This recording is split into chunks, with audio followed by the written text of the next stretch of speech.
For the last 3 years, I host a syndicated radio show. 5 days a week, I go live in 40 cities, and I talk to men and women across America who feel stuck. Do you know that 1/3 of Americans feel dissatisfied with their lives right now? That is 100 million people. That's insane. And I've come face to face with it in this new show that I'm doing, which is also insane. It's called In-Laws. I move in with families across America. You guessed it, who are at war with their in-laws. We move them into the same house. I verbally assassinate everybody. We open up Pandora's box. And I get people to stop arguing about the donuts and who's hosting Thanksgiving dinner and talk about the real stuff. And that's what I want to talk to you about. I'm here for you. I'm going to tell you everything I know in less than 18 minutes about how to get what you want. So I want you to take a millisecond right now, and I want you to think about what you want. You. And I want you to be selfish. Screw Simon and the we thing. This is about me. Right now. Sorry, Simon. What do you want? And here's the deal. I don't want it to sound good to other people. Being healthy will not get your ass on a treadmill. Losing your man boobs so you could hook up with somebody, now that's motivation. So I want to know, what do you want? Do you want to lose weight? Do you want to triple your income? Do you want to start a nonprofit? Do you want to find love? What is it? Get it right here. You know what it is. Don't analyze it to death. Just pick something. That's part of the problem. You won't pick. So we're going to be talking about how you get what you want. And frankly, getting what you want is simple. But notice I didn't say it was easy. It's very simple. In fact, if you think about it, we live in the most amazing moment in time.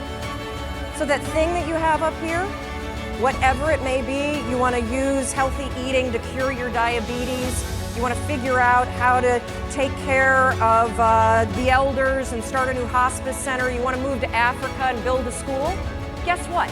You could walk into a bookstore right now and buy at least 10 books written by credentialed experts on how the hell you do it. You could Google it, and you could probably find at least, 1,000 blogs documenting the step-by-step transformation that somebody else is already doing. You can find anybody online and cyberstalk them.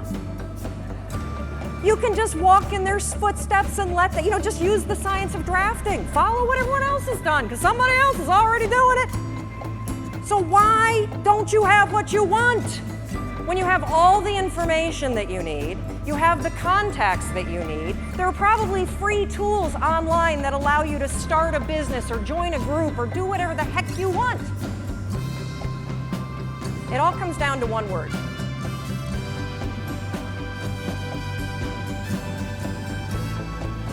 Shut the front door, you know what I'm talking about? The F-bomb. It's everywhere. You hear it all the time, and I honestly don't understand what the appeal is of the word. I mean, you don't sound smart when you say it.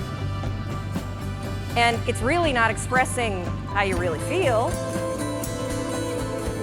It's sort of a cheap, shot to take. And of course, I'm talking about the word fine. How you doing? Oh, I'm fine. Oh, really? You are? Dragging around those extra 40 pounds? You're fine? Feeling like roommates with your spouse? You're fine? You haven't had sex in 4 months? You're fine? Really? I don't think so. But see, here's the deal with saying that you're fine. It's actually genius. Because if you're fine, you don't have to do anything about it. But when you think about this word fine, it just makes me so angry. I mean, here we are at a conference about being alive, and you're going to describe the experience of being alive as fine? valuable word. If you're crappy, say you're crappy. If you're amazing, say you're amazing. Tell the truth. And this not only goes for the social construct, oh, I don't want to burden you with the fact that I hate my life, or, hey, I'm amazing, but that would make you feel terrible. The bigger issue with fine is that you say it to yourself. That thing that you want, I guarantee you, you've convinced yourself that you're fine not having it. That's why you're not pushing yourself. It's the areas in your life where you've given up, where you've said, oh, I'm fine. My mom's never going to change, so I just can't have that conversation. I'm fine. We got to wait until the kids graduate before we get divorced, so we'll just leave it for a bit. I'm fine. I lost my job. I can barely pay my bills, but whatever. It's hard to get a job. And, one of the reasons why this word also just annoys me so much is scientists have calculated, oh yeah, I'm coming down. Scientists have calculated the odds of you being born. That's right, they've crunched the numbers. I see you up there. They've crunched the numbers on you.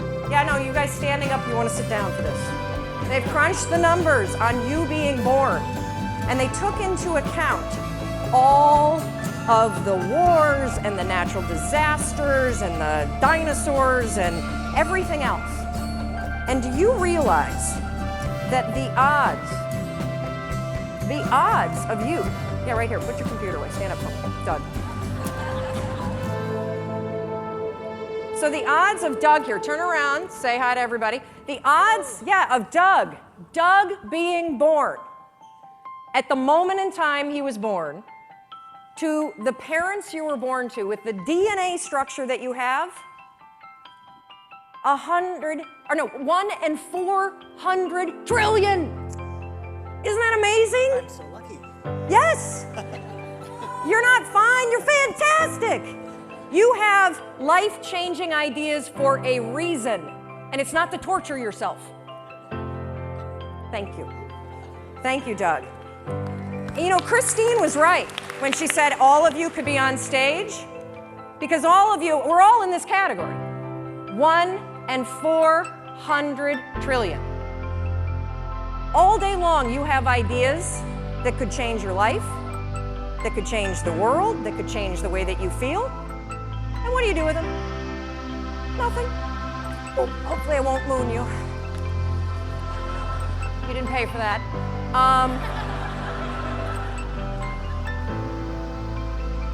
And I want you to just think for a minute, because we all have, I love to use the analogy, the inner snooze button. You have these amazing ideas that bubble up, right? You've been watching people all day, and I guarantee you, ping pong balls, boom, boom, boom, boom, boom, boom, boom. You've got idea, oh, I should do this, I should do that. And every time you have an idea, what do? Boop, hit the snooze. What's the first decision you made this morning? I bet it was to go back to bed. Yeah, for the first decision today, I'm 1 in 400 trillion, I'm gonna go back to sleep. And I get it. Your bed is comfortable. It's cozy, it's warm. If you're lucky, you've got, somebody that you love next to you. Or in my case, I've got my husband and my 2 kids and possibly the dog. And the reason why I'm bringing up this first decision that you made today and the inner snooze alarm is because in any area of your life that you want to change, there's one fact that you need to know. Just one. You're never going to feel like it. Ever. No one's coming. Motivation isn't happening. You're never going to feel like it. Scientists call it activation energy. That's what they call the force required to get you to change from what you're doing on autopilot to do something new. So try this test tomorrow. You think you're so fancy. I know you're attending TED. Try this. Tomorrow morning, set your alarm for 30 minutes earlier. And then when it goes off, take those sheets, throw them off, and stand up and start your day. No snooze, no delay, no I'll just wait here for 5 seconds because Mel's not standing here. Do it. And the reason why I want you to do it is because you will come face to face with the physical, and I mean physical, force that's required to change your behavior. Do you think that somebody who needs to lose weight ever feels like going on a diet? Of course not. Do you think they ever feel like eating boiled chicken and peas instead of a croissant? I don't think so. The activation energy required to get your ass away from your computer and out your front door to go on the walk you said that you were going to go on is the exact same amount of force that it takes you to push yourself out of a warm bed and into a cold room. What's interesting about being an adult is that when you become 18, nobody tells you that it's now going to be your job to parent yourself. And by parent yourself, I mean it's your job to make yourself do the crap you don't want to do so you can be everything that you're supposed to be. And you're so damn busy waiting to feel like it. And you're never going to. My son never feels like getting off his DS. That's my job. Get off the damn DS. Kendall, clean up the Barbies. If you're gonna have a nude party in my bathroom, at least clean it up. God, chew with your mouth closed. We're not in a barn, for crying out loud. All right, dinner's coming, get out of the pantry. As parents, and you were a kid, your parents make you do the things you don't feel like doing because you won't, ever. Not now, not then, not ever. And even when you get good at something, you'll figure out something else you don't want to do. And then you'll plateau out and you'll get bored and you're like, I hate this job, it's boring. But will you look for a new one? No, you'll just bitch about that one. It's very, very simple to get what you want, but it's not easy. You have to force yourself. And I mean force. And the reason why I use the word force, when Roz was up here and talking about the emotion tracking, and she had the picture of the two sides of the brain, I look at the brain the exact same way. Only I describe one side of your brain as autopilot and the other side as emergency brake. That's the only two speeds you get. Autopilot, emergency brake. And guess which one your brain likes better? Autopilot. You've had the experience where you've driven to work, right? And you get there and you're like, oh my God, I don't remember driving here. You weren't drunk. That was your brain on autopilot. It was functioning just at this level. And the problem with your mind is that anytime you do anything that's different from your normal routine, guess what your brain does? Emergency brake. And it has that reaction for everything. Everything. You walk into the kitchen and you see everybody's left their breakfast dishes for you. And you think for the 100th time, I'm gonna kill them. In fact, I'm gonna leave them here and I'm gonna make them do it. But that's not your normal routine, is it? So your mind goes, emergency brake! And you go right into autopilot. I'll just load it, and then I'll have sex. That's what I'm gonna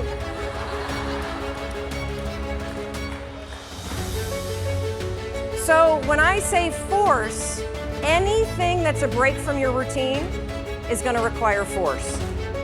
And if you think about your life, it's kind of funny because we, are kids and then we become adults and we spend so much time trying to push our life into some sort of stable routine, and then we grow bored of it. You wake up at, the same time every day, you have largely the same breakfast, you drive to work the same way, you show up at work, you look busy, you avoid making calls, you update Facebook, you attend a meeting and doodle the whole time, you go back and update Facebook, you make plans for the evening, you look busy some more, then you drive home the same way, eat largely the same dinner or, variety of it. You watch the same kind of media, and then you go to bed and do the same thing all over again. No wonder you're bored out of your mind. It's the routine that's killing you. I have this theory about why people get stuck in life.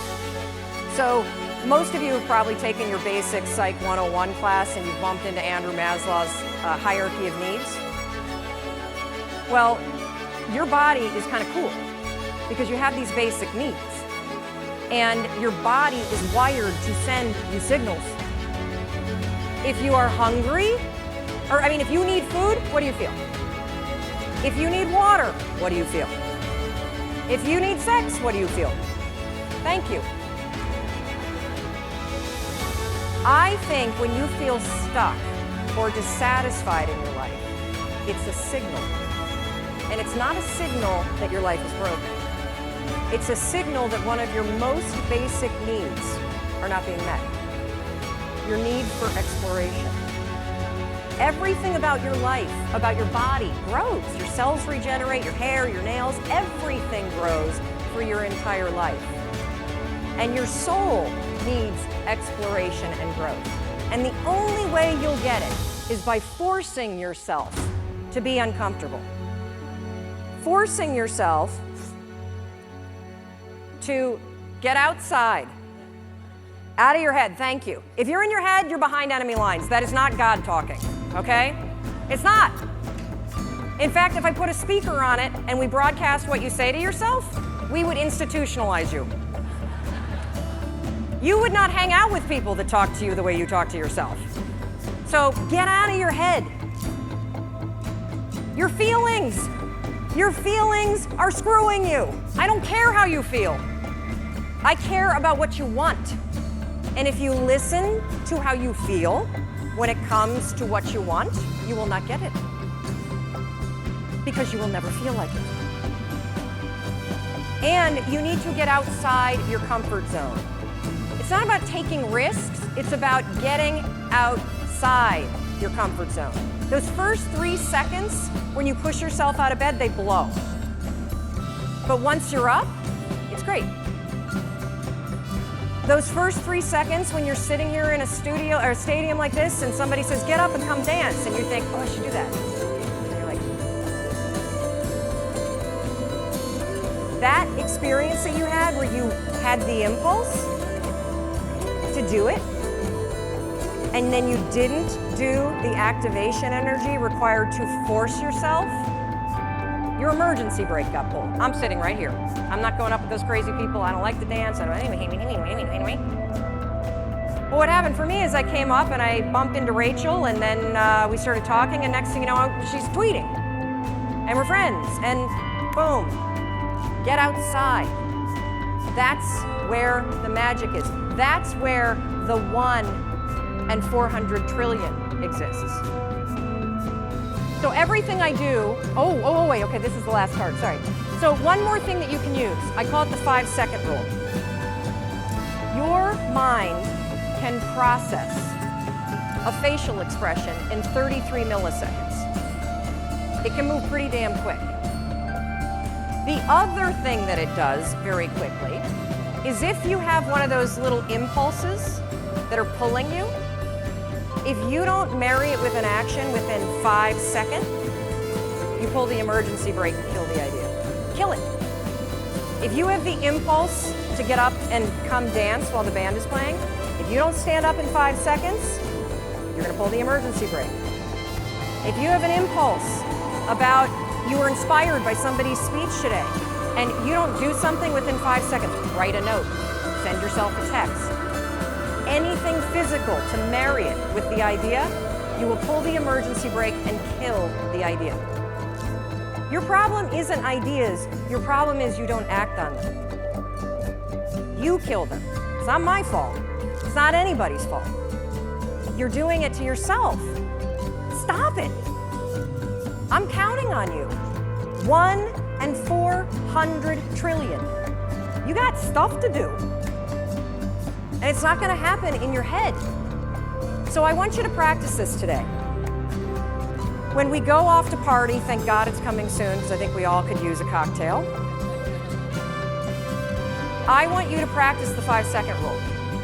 You see somebody and you think you have that impulse, they look interesting. Walk over there. You were inspired by somebody and you have a request, make it. That's why you're here. Experiment with it, and I think you'll be shocked about what happens. And one more thing, I want you to know that everything that I do, whether it's the radio show or the television show or the book that I wrote or the column, it's for you. And if there is anything that I can do, if I can do anything to make you do the things you don't want to do so you can have what you want, I will do it. But you need to walk over, you need to open your mouth, and you need to make the request. You got it? Good. Go do it.